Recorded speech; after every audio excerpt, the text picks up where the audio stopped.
Ang huling 10 araw sa paraiso, isang kuwento ng pag-ibig para sa Pilipinas. Sandali lang po, bago ninyo ito lagpasan, maaari po bang humingi ng 30 segundo ng inyong oras? Isipin ninyo ito.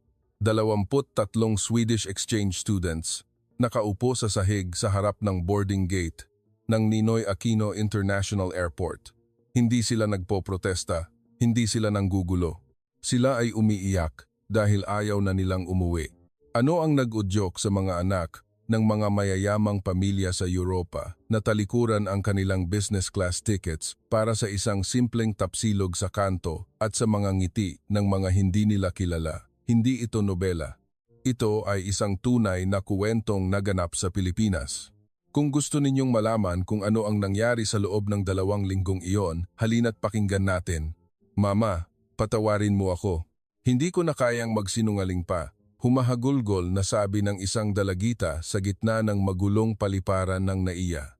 Ang larawan ng 23 Swedish exchange students na nakaupo sa sahig, habang ang mga luha ay umaagos sa pisngi ng isang dalagitang may buhok na kulay ginto, ay naging isang viral na imahe na yumanig sa puso ng maraming tao sa buong mundo.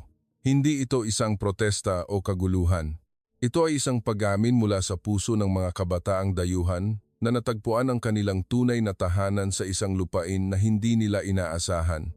Sino ang mag-aakala na ang bansang itinuro sa kanila bilang isang third world country, isang bansang may maalinsangang panahon, ay magiging lugar na pinakapinagyaman sa kanilang mga puso hanggang sa punto na ayaw na nilang bumalik sa kanilang sariling bansa na kilala bilang isa sa mga pinakamaunlad sa mundo?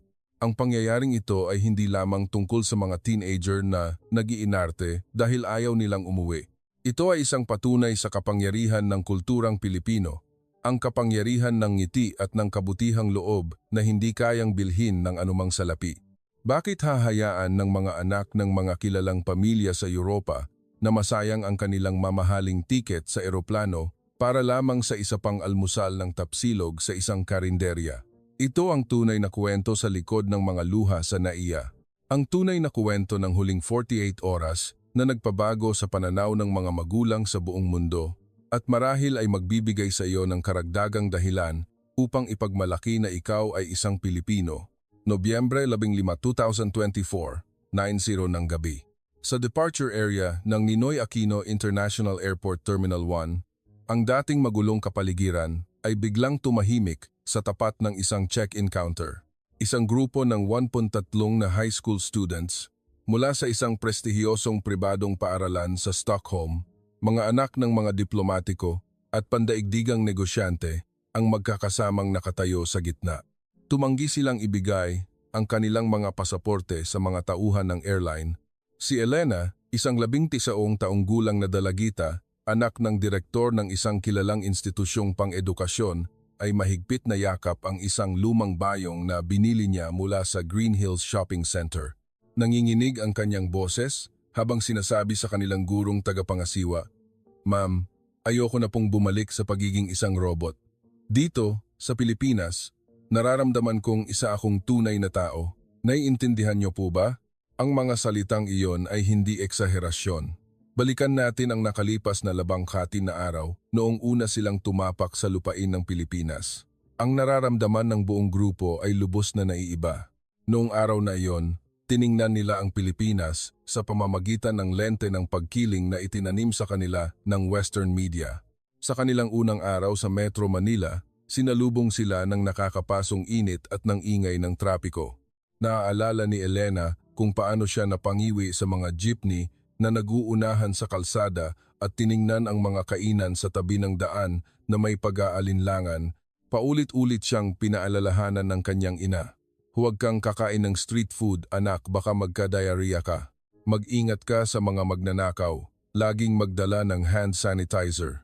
Kaya't handa si Elena na harapin ang hirap, ngunit hindi niya inihanda ang kanyang sarili na mahulog ang loob sa Pilipinas.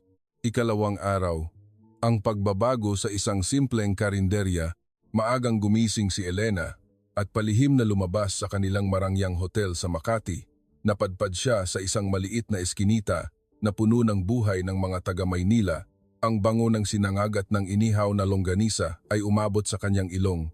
Kumalam ang kanyang sikmura, ngunit pinigilan siya ng takot na itinanim ng kanyang ina. Nakatayo siya roon, pinapanood ang isang matandang babae, isang lola, na nagluluto sa isang maliit na karinderya.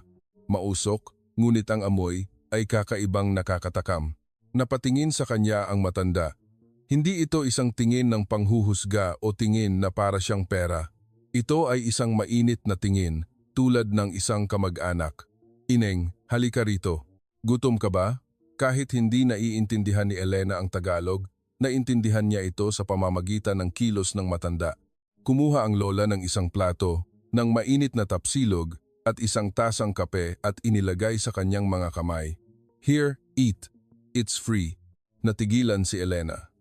Sa kanyang bansa, kahit ang tubig sa restaurant ay may bayad, ngunit ang lolang ito ay nagbigay sa kanya ng libreng pagkain dahil nakita nitong nagugutom siya habang nakatingin.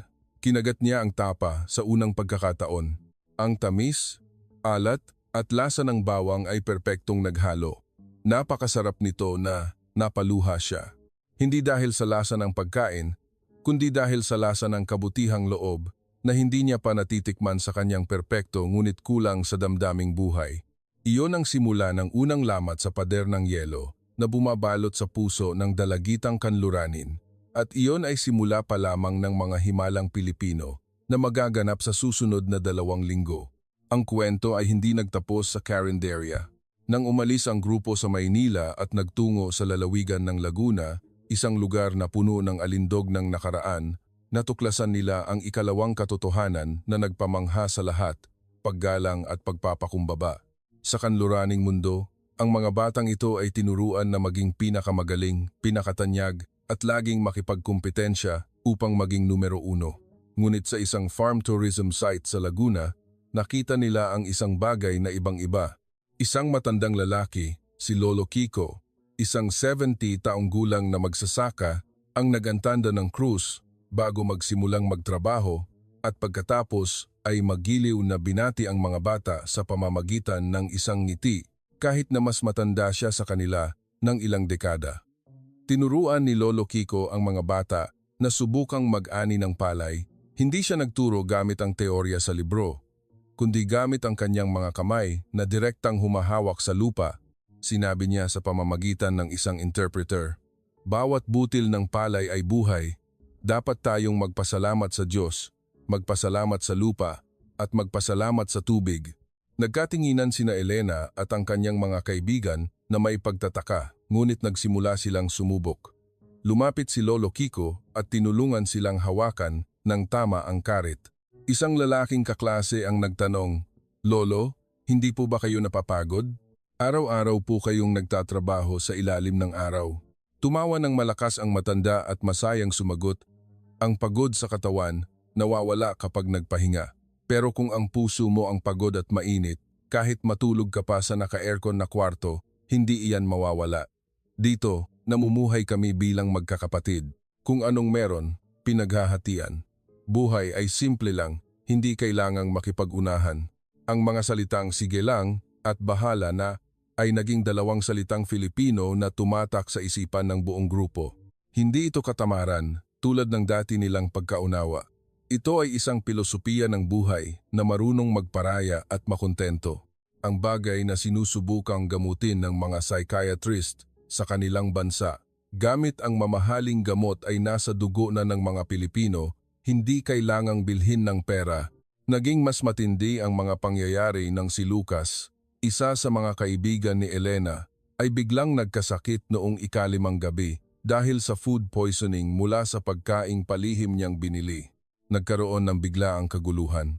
Ang kanilang dayuhang guro ay agad na nagplanong tawagan ang insurance, kontakin ang embahada at asikasuhin ang napakaraming papeles ayon sa sistema.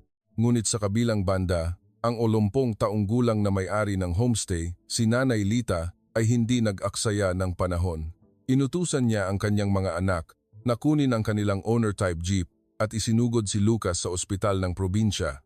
Ang nagpamangha sa mga bata ay hindi lamang ang bilis ng pagtugon, kundi ang puso ng sistema ng pangangalagang pangkalusugan ng Pilipinas na hindi pa nila nakikita. Ang mga doktor at nurse ay nagtutulungan ng malapitan. Moderno ang mga kagamitan, malinis ang silid. Isang nurse ang kinausap si Lucas ng may malambing na boses. "Masakit ba, anak? Tinitiisin mo lang ha? Gagaling ka rin." Ang salitang anak na ginamit niya sa isang estranghero ay nagbigay sa binatilyo ng isang kakaibang pakiramdam ng init at pag-aalaga. Kinabukasan, magaling na si Lucas, ngunit ang nagbago ay ang kanyang paningin sa Pilipinas. Sinabi niya sa kanyang mga kaibigan, "Alam niyo ba, habang nakahiga ako sa kama, naisip ko noong nagkasakit ako sa bahay. Doon, kailangan kong maghintay ng ilang oras para sa doktor. Walang kumakausap sa akin. Pero dito, bawat 10 minuto, tinatanong ako ng nurse kung nilalamig ba ako o kung gusto ko ng maligamgam na tubig. Hindi lang ito paggamot sa sakit, ito ay pag-aalaga sa tao." Ang kanilang mga larawan at kwento ay nagsimulang kumalat sa kanilang mga personal na social media accounts. Hindi lamang mga larawan ng magagandang simbahan o mga tarsier, kundi mga larawan ng ngiti ng isang tricycle driver na tumulong sa kanilang tumawid, isang tindera ng prutas na nagbigay ng libreng mangga, at ang larawan ng kanilang unang beses na kumain ng samgyupsal na magkakasama. Nag-post si Elena ng isang larawan na may caption, "Ngayon ko lang nalaman na ang langit sa lupa ay hindi gawa sa ginto, kundi gawa sa mga ngiti at kabutihang loob ng mga estranghero na tinatawag na Pilipino." Ang post na iyon ay na-share sa buong mundo hanggang sa umabot sa kanilang mga magulang sa Europa. Nang makita ng mga magulang ang mga larawan ng kanilang mga anak na kumakain sa tabi ng daan at nagsusuot ng simpleng damit, ang ilan ay nagulat at nag-isip, na brainwash na ba ang anak natin? Ngunit habang mas minamadali sila ng kanilang mga magulang na umuwi, mas nararamdaman ng mga bata na masyadong mabilis ang oras sa Pilipinas. Sinasapuso nila ang pagiging Pilipino sa bawat himaymay ng kanilang pagkatao. Ang gabi sa pagsandyan at ang plano sa puso. Ang pinakamahalagang pangyayari na nagpabago sa puso ng buong grupo ay naganap sa isang gabi sa Pagsandyan, Laguna. Isang gabing ang mga ilaw mula sa mga bahay ay sumasalamin sa tahimik na tubig ng ilog at libu-libong alitaptap ang kumikislap sa mga puno sa tabi ng pampang. Ang mga Swedish students ay namamangka sa gitna ng katahimikan. Ang tunog ng bangka na humahawi sa tubig ay parang musika sa kanilang pandinig. Tumingin sila sa paligid ng may pagkamangha. Ang Pilipinas, na dati nilang inakalang isang third world country, ay may angking ganda na hindi masusukat ng teknolohiya o karangyaan. Itinigil ng matandang bangkero ang bangka sa gitna ng ilog at itinuro ang isang puno na kumikinang dahil sa dami ng alitaptap. Mahina siyang nagsalita, "Tingnan ninyo, mga anak, kahit maliit lang sila at mahina ang kanilang ilaw, kapag magkakasama sila, nagiging maningning at maganda, parang tayong mga tao. Kapag nag-iisa ka, malungkot. Pero kapag magkakasama tayo, nagtutulungan at nagbibigayan, masaya." Ang mga salitang iyon ay tumama ng husto sa puso ni Elena. Naalala niya ang kanilang malaking bahay sa Sweden, isang bahay na puno ng mga mamahaling gamit ngunit walang laman. Ang kanyang mga magulang ay laging abala sa trabaho, umuuwi ng gabi na, at halos hindi na sila nagkakausap. Ngunit dito, sa isang maliit na bahay na gawa sa kahoy sa tabi ng ilog, nakikita niya ang isang pamilyang Pilipino na sabay-sabay kumakain, nagtatawanan at nagkukuwentuhan ng masaya, kahit na ang kanilang hapunan ay sinigang at pritong isda lang. Bumulong si Elena sa kanyang matalik na kaibigang si Emily. Ayoko nang bumalik sa kalungkutan na tulad ng dati. Dahan-dahang tumango si Emily. At iyon ang simula ng isang plano, isang mapayapang pagsuway na nagmula sa puso. Nang dumaong ang bangka, bumalik ang 23 estudyante sa kanilang tinutuluyan. Noong gabing iyon, nagtipon silang lahat sa isang maliit na silid. Mahina ngunit malinaw na sinabi ni Elena, "Kailangan nating gumawa ng isang bagay para pahabain pa ang kaligayahang ito." Umalingaw-ngaw ang mga pagsang-ayon sa buong silid. May nagmungkahi na sumulat ng liham para humiling na manatili pa. May gustong tumakas at manirahan sa isang maliit na baryo. Ngunit sa huli, nagkasundo sila sa isang bagay. Hindi sila sasakay sa eroplano pabalik. Isang sagot na nagmula sa kanilang mga puso. Ang isang tahimik na tunggalian ay nagsimulang mabuo sa pagitan ng kanilang tungkulin na bumalik at mag-aral at ng kanilang mga pusong itinalina sa ngiti ng Pilipino. Ang paghaharap sa NAIA. Bumalik tayo sa NAIA. Ang tensyon sa harap ng check-in counter ay tumitindi. Maraming pasahero ang nagsimulang mag-usisa, ngunit walang nangahas na magsalita dahil ang tanawing kanilang nakikita ay masyadong nakaaantig. Ang 23 dayuhang estudyante ay umupo ng nakadekwatro sa malamig na sahig ng paliparan. Hindi sila sumisigaw, hindi sila nanggugulo. Sa halip, itinaas nila ang kanilang mga kamay na parang nagdarasal sa kanilang guro na may mga matang nagmamakaawa. Tumayo si Elena bilang kinatawan ng grupo. Gamit ang iilang salitang Filipino na natutunan niya, sinabi niya, "Ma'am, pwede po bang? Dito na lang kami." Nanginginig ang kanyang boses, ngunit matatag ang kanyang tingin. Isang ground staff ng Philippine Airlines ang mabilis na lumapit. Siya ay isang babae sa kalagitnaan ng kanyang edad, nakasuot ng maayos na uniforme. Sa kanyang kamay, may dala siyang bote ng malamig na tubig at isang botelya ng white flower. Lumuhod siya sa tabi ng dayuhang dalagita, ginamit ang isang malamig na bimpo upang punasan ang pawis sa noo nito at marahang nagsalita, "Hinay-hinay lang, anak. Dahan-dahan lang sa pagsasalita, baka himatayin ka. Huwag kang mag-alala." Sa kanilang bansa, susundin ng mga opisyal ang mga patakaran ng mahigpit, ngunit dito, ang pagiging tao ay nauuna sa lahat ng tuntunin. Si G. Anderson, ang gurong tagapangasiwa, ay namumula sa galit. "Anong kabaliwan ito? Tatawagan ko ang mga magulang ninyo ngayon din. Humanda kayo sa parusa." Ang pananakot na iyon ay laging epektibo dahil ang mga batang ito ay lumaki sa ilalim ng presyon mula sa kanilang mga dekalibreng pamilya. Ngunit sa pagkakataong ito, walang natinag. Sa loob ng nakalipas na 2 linggo, natutunan nila na ang yaman ay hindi nasusukat sa pera kundi sa isang pusong puno ng kaligayahan. Napapikit si Lucas, naaalala ang araw na iyon sa Quiapo Church. Doon, nakilala niya ang isang matandang masahista na nagbigay sa kanya ng hilot nang hindi naniningil ng sobra. Sinabi sa kanya ng matanda, "Barado ang mga ugat mo, iho, aayusin ko. Masakit ito, pero tiisin mo. Huwag kang masyadong ma-stress." Tumitigas ang ugat dahil naprezon ang isip. Pagkatapos ng masahe, tumayo siya na may pakiramdam ng gaan na hindi pa niya naramdaman noon. At ang pinakamahalaga, hindi naningil ng sobra ang matanda. Bago umalis, pinaalalahanan pa siya, "Pag-uwi mo, mag-inat-inat ka paminsan-minsan, iho. Kailangan mong tumingala sa langit, huwag laging nakayuko sa cellphone." Ang simpleng mga salitang iyon ay naging isang aral sa buhay na hindi niya malilimutan. Idinilat ni Lucas ang kanyang mga mata at tiningnan ang kanyang mga kaibigan na nakaupo sa tabi niya.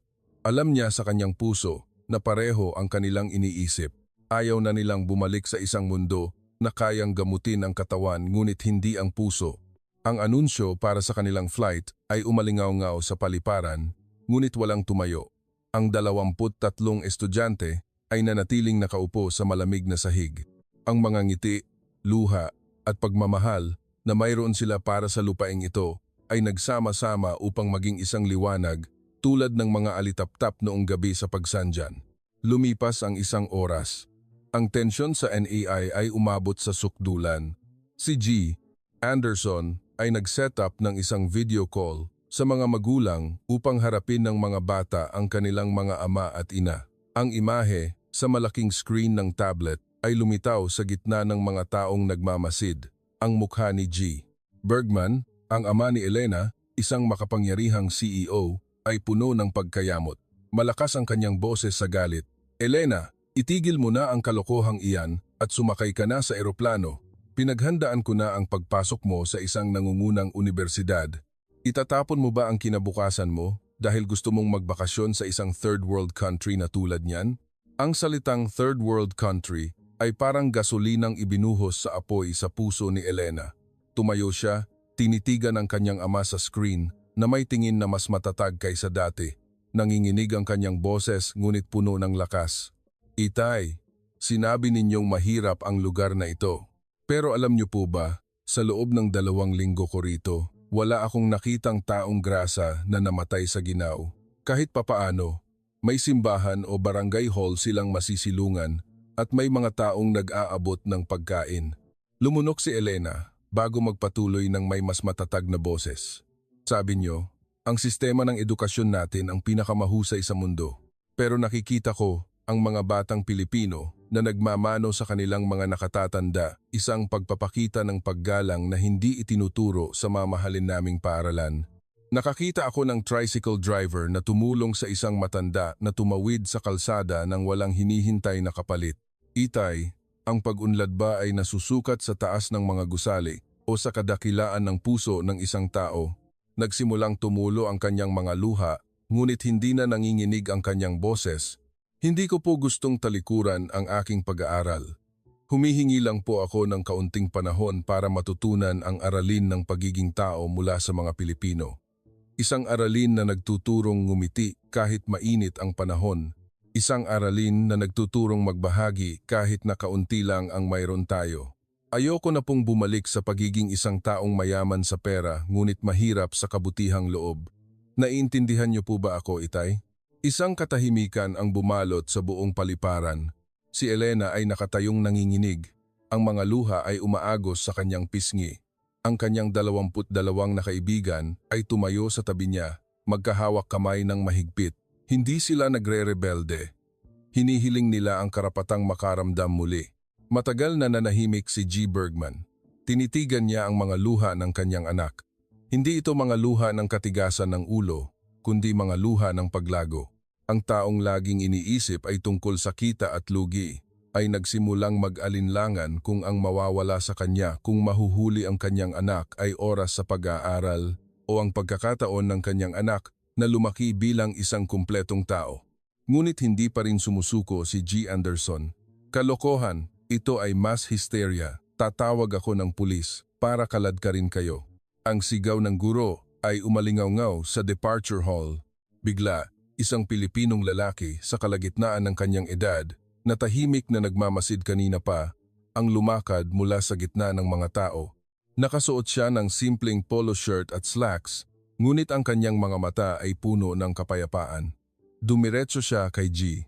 Anderson at magalang na yumuko. Paumanhin po, Ginoo.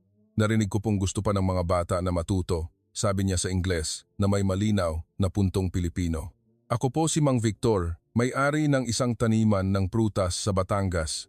Kung hindi po ninyo mamasamain at kung mangangako ang mga bata na hindi nila pababayaan ang kanilang pag-aaral, handa po akong sagutin ang kanilang mga gastusin at dalhin sila upang matutunan ang tunay na pamumuhay ng mga Pilipino sa loob ng isang linggo. Ayos lang po ba iyon? Napanganga si G. Anderson. Hindi makapaniwalang nakatingin sa lalaki sa kanyang harapan. Sino ka para akuin ang responsibilidad para sa 23 dayuhang bata? Bahagyang ngumiti lamang si Mang Victor, ang parehong ngiti ng lola sa karinderya, ang parehong ngiti ng masahista sa Quiapo, ang ngiti na nagsasabing, sige lang, magtutulungan tayo. Isa lang po akong ordinaryong Pilipino, sagot niya. Isang Pilipinong ipinagmamalaki kapag may nagmamahal sa aming bayan. At naniniwala ako na lahat ng Pilipino dito ay handang tumulong na alagaan ang inyong mga anak na parang sarili na rin naming mga anak. Pagkatapos magsalita ni Mang Victor, umalingaw-ngaw ang palakpakan sa buong departure area mula sa mga Pilipino at mga dayuhang turista na nanonood. Mula sa isang drama sa paaralan, ang pangyayari ay naging isang pambansang sandali ng inspirasyon, isang linggo sa Batangas, ang paglalakbay ng kaluluwa. 3 van ang umalis sa magulong Metro Manila patungo sa timog ng Luzon. Ang tanawin sa daan ay dahan-dahang nagbago mula sa matataas na gusali at sementadong kalsada patungo sa luntiang mga bukirin at taniman ng prutas na abot tanaw. Ang kanilang destinasyon ay ang taniman ni Mang Victor sa Batangas. Paghinto pa lang ng sasakyan, ang bango ng mga bulaklak ng mangga na may halong amoy ng lupang basa pagkatapos ng ulan ay dumampi sa kanilang mga ilong. Isang bahay na gawa sa kahoy na nakataas sa mga poste ang nakatayo sa gitna ng taniman. Simple ngunit puno ng alindog. Si Aling Rosa, ang asawa ni Mang Victor, ay lumabas upang salubungin sila na may pinakamalawak na ngiti na nakita ng mga bata. Nagsasalita siya ng Tagalog na hindi nila naiintindihan, ngunit ang kanyang mga kilos ay malinaw na nagpapahayag ng init Ikinaway ni Aling Rosa ang kanyang kamay, inaanyayahan ang mga bata na umakyat sa bahay at naglagay ng isang tray ng malamig na inumin sa kanilang harapan kalamansi juice at buko juice. Kinuha ni Elena ang isang baso ng buko juice, inamoy ang banayad na bango nito at dahan-dahang ininom. Ang tamis at fresko nito ay nagpadama sa kanya ng kapayapaan. Ano po itong inumin na ito? Bakit po parang nakakakalma? Tanong niya sa pamamagitan ng isang voluntaryong interpreter. Ngumiti si Aling Rosa bago sumagot. Buko juice yan anak, inumin ng buhay. Pampalamig ng ulo at pampalakas ng katawan. Kinabukasan ng umaga, ginising sila ni Mang Victor ng alas 5. Hindi para mag-ehersisyo, kundi para maranasan ang katahimikan ng umaga sa probinsya. Ang mga magsasaka ay naglalakad na sa gitna ng manipis na hamog. Ang tanawin ay napakatahimik na ang lahat ng mga bata ay nanahimik ng hindi sinasabihan. Natutunan nila kung paano mag-almusal kasama ang mga manggagawa sa bukid, ibinabahagi ang simpleng pandesal at kape barako. Tinanong ni Lucas si Mang Victor sa pamamagitan ng interpreter, bakit po natin kailangang magbahagi ng pagkain sa mga taong hindi natin kilala? At ano po ang makukuha natin bilang kapalit? Bahagyang ngumiti si Mang Victor at sumagot, nang may mahinahon ngunit matatag na boses. Hindi tayo nagbibigay para umasa ng kapalit, anak. Nagbibigay tayo para bawasan ang kasakiman sa ating puso. Habang mas marami tayong ibinibigay, mas gumagaan ang ating kalooban. At kapag magaan ang ating kalooban, doon papasok ang kaligayahan. Ang mga salitang iyon ay simple ngunit nagpatahimik sa buong grupo. Salungat ito sa lahat ng kanilang natutunan sa mga business class sa Europa, ngunit kakaiba, madali itong tinanggap ng kanilang mga puso. Nang hapong iyon, dinala ni Mang Victor ang mga bata sa taniman ng prutas. Ang kanilang gawain ay mamitas ng mangga. Mukhang madali, ngunit nang subukan na nila, nalaman nilang hindi pala, kailangan nilang umakyat sa mga kawayang hagdan, mag-ingat na hindi masira ang mga prutas. Si Sofia, anak ng may-ari ng isang sikat na department store, ay napasigaw dahil nakagat siya ng mga pulang langgam. Lumapit si Aling Rosa na may dalang pinaghalong suka at bawang, at marahang ipinahid ito habang nakangiti. Kaunting sakit lang yan, anak, mawawala rin. Ang mga langgam, iniingatan din nila ang kanilang bahay, tulad natin na iniingatan ang atin. Magbigayan lang tayo. Ang simpleng mga salitang iyon ay nagpatigil sa pag-iyak ni Sofia. Tiningnan niya ang mga langgam, ang mga puno, at ang kalikasan sa paligid niya na may nagbagong pananaw hindi bilang isang bagay na dapat kontrolin, kundi bilang mga kasama sa mundo. Noong gabing iyon para sa hapunan, naghanda sina Aling Rosa at Mang Victor ng isang boodle fight. Inihaw na isda, liempo, itlog na maalat na may kamatis, at sariwang gulay mula sa hardin, lahat ay nakalatag sa dahon ng saging. Lahat sila ay nakaupo sa paligid nito sa sahig na kawayan. Sumubo si Lucas ng kanin na may sausawan na may sili sa unang pagkakataon. Namula ang kanyang mukha at napaluha dahil sa anghang, ngunit ang tawanan ng mga Pilipino sa paligid niya ay nagpatawa rin sa kanya. Maanghang ba anak? Tanong ni Mang Victor. Opo, pero masarap, sagot ni Lucas. Mahinang tumawa si Mang Victor at nagbahagi ng isang mahalagang aral habang kumakain. Ang buhay natin ay parang itong pagkain, anak. Kailangan may anghang, may asim, may alat, at may tamis. Kung puro tamis lang, nakakaumay at hindi masarap. Ang hirap at pagdurusa, iyan ang nagpapalinaw sa lasa ng kaligayahan, ang kaarawan na hindi malilimutan. Noong ika-5 araw nila sa Batangas, isang hindi inaasahang pangyayari ang naganap. Isang binatilyo sa grupo na nagngangalang Mark ang nawala ng walang bakas noong hapon. Nag-alala ang lahat at agad na naghanap sa buong taniman. Sa huli, natagpuan nila si Mark na nakaupo sa isang kubo sa tabi ng ilog sa dulo ng taniman. Nakayuko siya, tahimik na umiiyak. Nang lumapit si Mang Victor, pinunasan ni Mark ang kanyang mga luha at mahinang nagsalita. Kaarawan ko po ngayon.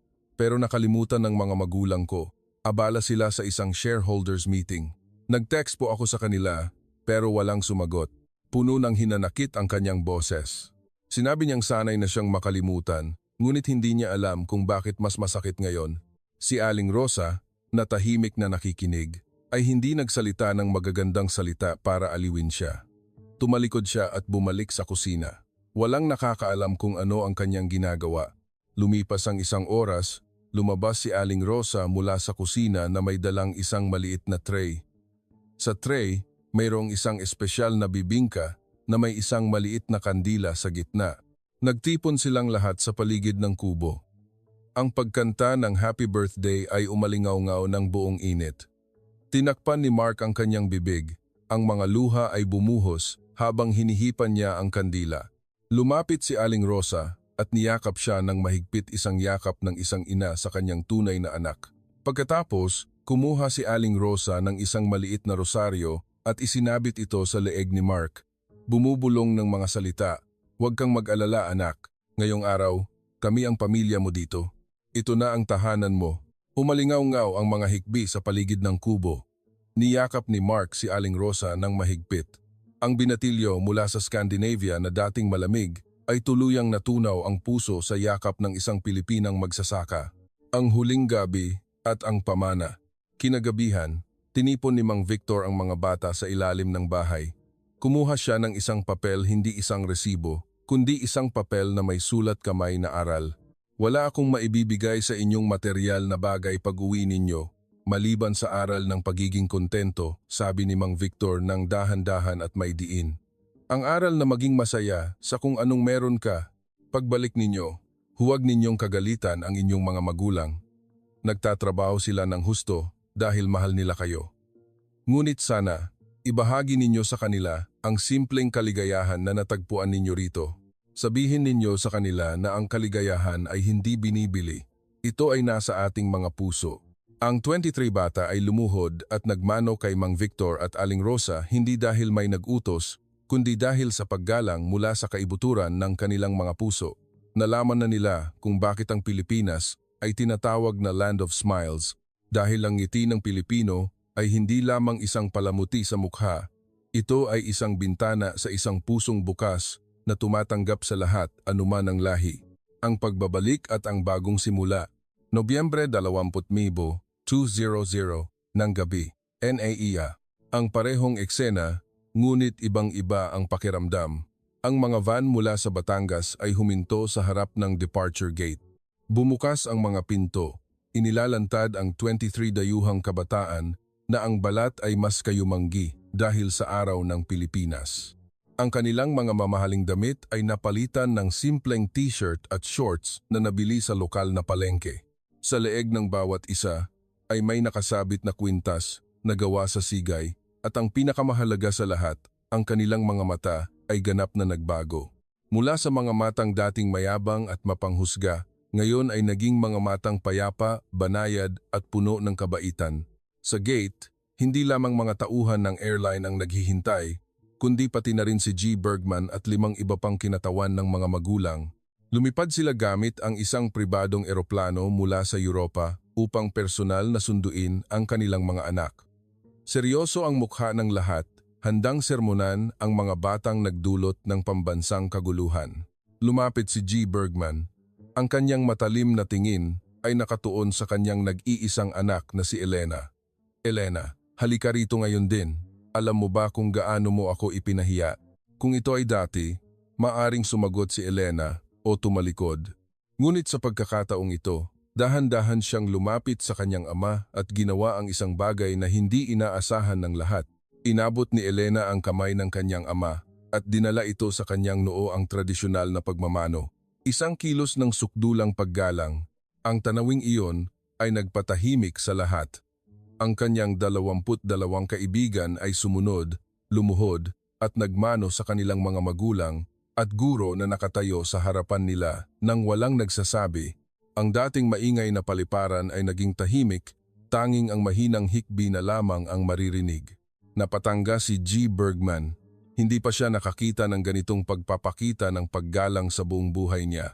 Sa kanluran, ang pakikipagkamay ay simbolo ng pagkakapantay-pantay.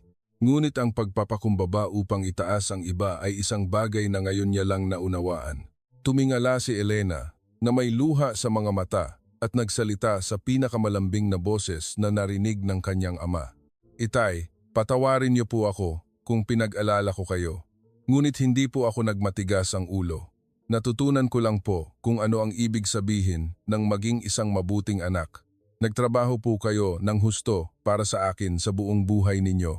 Ngayon, gusto ko pong magpasalamat sa inyo ng buong puso. Ang pader ng yelo sa puso ng bilyonaryong negosyante ay gumuho sa isang iglap. Napaluhod si G. Bergman at niyakap ng mahigpit ang kanyang anak, umiiyak ng walang pakialam sa mga nakakakita. Sa gitna ng mainit na katahimikan, si Mang Victor, na nakatayo sa dikalayuan, ay lumapit at magalang na yumuko sa lahat ng mga magulang. Hindi po nasayang ang oras ng inyong mga anak. Natutunan po nila ang isang aralin na hindi itinuturo sa anumang unibersidad sa mundo, ang aralin ng pagiging tao, sabi ni Mang Victor. Ngayon, ibinabalik ko na po sa inyo ang inyong mga anak, pero kailangan ko pong sabihin, ang mga puso po nila ay mananatili dito. Tumingala si G. Bergman sa magsasaka. Pagkatapos, ginawa niya ang isang bagay na hindi inaasahan ng sinuman. Ang makapangyarihang Europeyong lalaki ay kinuha ang kamay ni Mang Victor at sinubukang dalhin ito sa kanyang noo bilang sagot sa paggalang. Kahit na awkward ang kanyang kilos, ang kanyang mga mata ay puno ng katapatan. Salamat po, sabi niya. Salamat po sa pagtuturo sa aking anak na maging isang tunay na tao. Epilogo, ang binhing itinanim. 10 taon ang lumipas. Isang lumang pick-up truck ang dahan-dahang pumasok sa parehong taniman sa Batangas. Si Mang Victor, na ngayon ay puti na ang buhok, ay nakaupo sa ilalim ng bahay, gumagawa ng laruang gagamba mula sa dahon ng niyog. Tumingala siya nang marinig ang isang pamilyar na tawag. Lolo, nakabalik na po ako. Isang dayuhang babae na nakasuot ng business suit ang bumaba mula sa sasakyan, hinubad ang kanyang high heels at naglakad ng nakayapak palapit kay Mang Victor. Si Elena po ito. Namiss ko po kayo ni Lola. Ngumiti ng malapad si Mang Victor. Elena, anak, maligayang pagbabalik sa iyong tahanan. Yumuko si Elena at nagmano sa kandungan ni Mang Victor, tahimik na umiiyak. Hindi siya bumalik bilang isang turista, kundi bilang ang bagong cultural attaché ng Swedish Embassy sa Pilipinas. At sa pagkakataong ito, kasama niya ang kanyang 3 taong gulang na anak na lalaki. Ang batang may buhok na kulay ginto ay tumakbo palapit kay Mang Victor at nagmano ng buong galang tulad ng ginawa ng kanyang ina 10 taon na ang nakalipas. Pinanood ni Elena ang tanawin na may mga luha ng kagalakan. Tumingin siya sa paligid ng taniman. Ang mga puno ng mangga ay nakatayo pa rin. Ang amoy ng lupa ay mabango pa rin. At ang kabutihang loob ng mga Pilipino ay hindi kailanman nagbago. Kinuha niya ang kanyang telepono, kumuha ng litrato at ipinost ito sa social media na may maikling caption. Ang mundo ay malawak at puno ng magagandang lugar. Ngunit mayroon lamang isang lugar sa mundo kung saan hindi ka mararamdamang isang turista kundi isang kapamilya. Ang lugar na iyon ay ang Pilipinas. Ang Pilipinas, ang dakilang lakas ng kaligayahan, ang bayan ng mga ngiti na mula sa puso, dala ang kaluluwa.